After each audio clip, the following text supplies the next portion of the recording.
நெல்லையில் சாலையில் சுற்றித்திருந்த மாடு முட்டியதில் விபத்தில் சிக்கி நீதிமன்ற ஊழியர் பலியான நிலையில் மீண்டும் சாலையில் கால்நடைகள் சுற்றித் திரிவதால் வாகன ஓட்டிகள் அச்சமடைந்துள்ளனர். கூடுதல் விவரங்களோடு நேரலையில் இணைகிறார் எமது செய்தியாளர் செல்வராஜ். வணக்கம் செல்வராஜ், இது குறித்த கூடுதல் விவரங்களை சொல்லுங்க. நிச்சயமா ஜனனி, திருநெல்வேலி மாநகராட்சி என்பது 4 மண்டலங்களில் கொண்டதாக உள்ளது. தச்சநல்லூர், நெல்லை டவுன், மேலப்பாளையம் மற்றும் பாளையங்கோட்டை ஆகிய 4 மண்டலங்களிலும் தொடர்ந்து கால்நடைகளின் நடமாட்டம் என்பது சாலைகளில் மிக அதிகமாக காணப்படுகிறது. குறிப்பாக சாலையில் செல்லக்கூடிய பொதுமக்களை மாடுகள் முட்டியும் பல விபத்துகள் ஏற்பட்டு கொண்டு வருகின்றன. நேற்று வண்ணாரப்பேட்டையில் உள்ள தெற்கு பைபாஸ் சாலையில் நீதிமன்ற ஊழியர் ஒருவர் தன்னுடைய இருசக்கர வாகனத்தில் சென்று கொண்டிருந்த போது அங்கிருந்த 2 மாடுகள் முட்டி சண்டையிட்டதன் காரணமாக அந்த மாடு நேரடியாக இவரை முட்டியதன் காரணமாக அரசு பேருந்தில் பின்புற சக்கரத்தில் சிக்கி அவர் உயிரிழந்துள்ளார். இந்த சம்பவம் தற்போது நாடு முழுவதும் ஒரு மிகப்பெரிய ஒரு அதிர்வை ஏற்படுத்தியுள்ளது. குறிப்பாக தமிழகத்தின் பல்வேறு இடங்களிலும், சென்னை உள்ளிட்ட பல்வேறு இடங்களிலும் இதுபோன்ற கால்நடைகள் சாலைகள் தெரிவதன் காரணமாக பல்வேறு பொதுமக்களுக்கு ஒரு மிகப்பெரிய பாதிப்பு என்பது ஏற்பட்டுள்ளது. நெல்லை மாநகராட்சி பகுதியில் இன்று காலையிலிருந்தே பல்வேறு பகுதியிலும் இன்னும் கால்நடைகள் தங்களுடைய சாலையில் ஓரமாக சுற்றி தெரிந்து கொண்டு வருகின்றன. ஆனால் மாநகராட்சி நிர்வாகம் என்பது இதுவரை எந்தவித ஒரு நடவடிக்கையும் எடுக்கவில்லை. குறிப்பாக கடந்த காலங்களிலும் இதுபோன்ற பல்வேறு விபத்துக்கள் ஏற்பட்ட போதிலும் இந்த மாநகராட்சி நிர்வாகம் என்பது மௌனம் சாதித்துக் கொண்டுதான் வருகிறது. தொடர்ந்து இங்குள்ள கால்நடைகள் சாலைகளில் சுற்றித் திரியும் கால்நடைகளை உடனடியாக பிடித்து மாநகராட்சி நிர்வாகம் என்பது நடவடிக்கை எடுக்கப்பட வேண்டும் என்பதுதான் பொதுமக்களின் கோரிக்கையாக உள்ளது. தொடர்ந்து மிக அதிகமாக நெரிசல் உள்ள பகுதியிலும் கூட கால்நடைகள் அந்தந்த பகுதியில் சுற்றித் திரிவதை நாம் நேரடியாகவே பார்க்கிறோம். ஆனால் கால்நடைகளை பிடிப்பதில் பெரும் சிரமத்துக்கு ஆளாகி உள்ளார்கள். இது குறித்து ஒரு ஆட்டோ ஓட்டுநர் நம்மிடம் இருக்க, அவர்கிட்ட பேசுவோம். ஐயா வணக்கம். நேரடியாக பாத்தீங்கன்னா பல்வேறு இடங்கள்ல இந்த சாலைகளை கால்நடைகள் தெரிந்து கொண்டு இருக்கிறது. இது எந்த மாதிரியான பாதிப்பு அவங்களுக்கு இருக்கிறது? நான் டாக்டர் அம்பேத்கர் ஆட்டோ ஸ்டாண்டில் இருந்து இப்போ பேசிக்கொண்டிருக்கிறேன். இந்த கால்நடையால என்ன பாதிப்புனா, 2 வீலர்காரங்க எனக்கு தெரிஞ்சு 35 பேர் கால் ஒடிஞ்சு வீட்டில் கிடக்காங்க. ஒவ்வொருத்தங்களுக்கும் மருத்துவ செலவு மட்டுமே 1 லட்ச ரூபா 1.5 லட்ச ரூபா மேல ஆயிருக்கு. இதை என்ன பண்ணுறாங்கன்னா, கால்நடையை உள்ள கொண்டு கெட்டி போடுறது எது மாநகராட்சி. ஆனால் லோக்கல் அரசியல்வாதி அதை 2 மணி நேரத்தில் அவுத்துட்டு போயிருந்தாங்க. ஒவ்வொரு கால்நடைக்கும் ஒரு 5000 ரூபா ஃபைன் போட்டா எந்த கால்நடையும் பஸ் ஸ்டாண்டுக்குள்ள வராது. பஸ் ஸ்டாண்டு 125 கோடிக்கு கெட்டி வச்சுட்டு கடைசியில் உள்ள போறோம் மாட்டு சாணம் தான் உள்ள கிடைக்கியா. இதான் உண்மை. இல்ல, இப்ப நேற்று கூட ஒரு விபத்து ஆயிருக்கு. மாடுகள் முட்டி ஒரு ஆள் உயிரிழந்திருக்காரு. ஆனா இந்த சம்பவம் நீங்க தெரிவித்த போலவே தொடர்ந்து பலர் காயமடைந்து வராங்க, உயிரிழந்து வராங்க. மாநகராட்சி நிர்வாகம் என்ன செய்யணும் இதற்கு?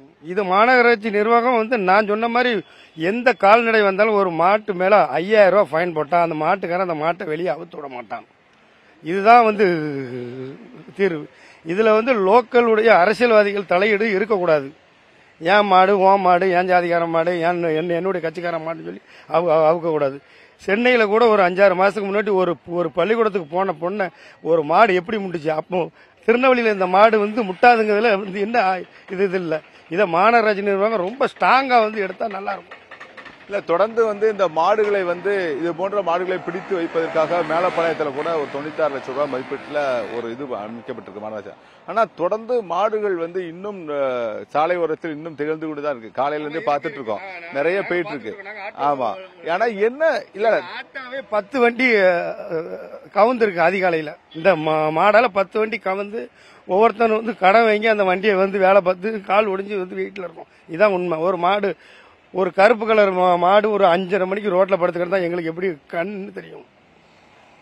ரைட் இல்லாத இடத்துல படுத்து கிடந்தா அந்த மாதிரி ஆட்டோவும் வந்திருக்கு. நாளைக்கு இது இதால பெரிய ஒரு பேரிபத்தே இருக்கு. அதான் உண்மை. நான் ஒரு ஆட்டோ இருக்க முறையில் இதை சொல்லுவேன்.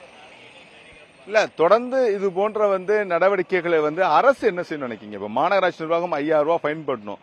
ஆனா குறிப்பாக இது மாதிரி மாடுகள் ஏற்கனவே கடந்த காலங்களில் பாத்தீங்கன்னா இது மாதிரி மாடுகள் பிடிக்கப்பட்டு ஏலம் விடப்பட்டது. ஏன்னா தொடர்ந்து சமீப காலங்களில் அது போன்ற ஒரு நடவடிக்கை இல்லாம இருக்கிறது. இல்ல, இதுக்கு மாநகராட்சி கவர்மெண்ட் ஒரு ரொம்ப கண்டிப்பான ஒரு கண்டிஷனை போட்டால் கண்டிப்பா அவங்க கால்நடை அவுத்து விட மாட்டாங்க.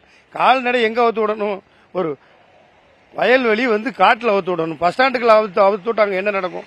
ஒரு பிள்ளையே முட்டி கொண்டுட்டு அந்த பிள்ளைக்கு உயிர் போயிட்டா நாளைக்கு அதுக்கு யார் பொறுப்பு? நேற்று அது போல ஒரு ஊழியர் இறந்திருக்காரு, அதுக்கு யார் பொறுப்பு இருக்கணும்? அதுக்கு இந்த அரசாங்கமும் இந்த மாநகராட்சி தான். அவங்க தான் கண்டிப்பாக கேட்கணும்.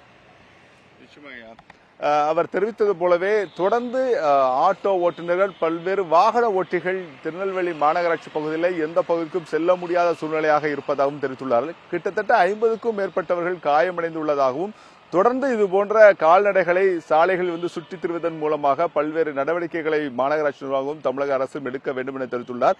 குறிப்பாக நேற்று உயிரிழந்த நீதிமன்ற ஊழியருக்கான அவர் உயிரிழப்புக்கு காரணமாக திருநெல்வேலி மாநகராட்சியும் தமிழக அரசும் தான் இதுக்கு பொறுப்பேற்க வேண்டும் எனவும் இந்த ஆட்டோ ஓட்டுநர்கள் தெரிவித்துள்ளார்கள்.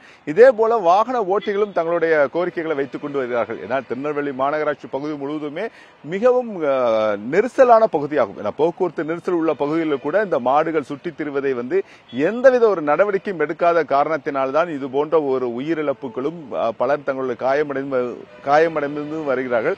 தொடர்ந்து மாநகராட்சி நிர்வாகம் இதற்கு நடவடிக்கை எடுக்கப்பட வேண்டும் என்பதுதான் பொதுமக்களின் கோரிக்கையாக உள்ளது. ஜனனி, செல்வராஜ், தங்களுடைய விரிவான தகவலுக்கு நன்றி.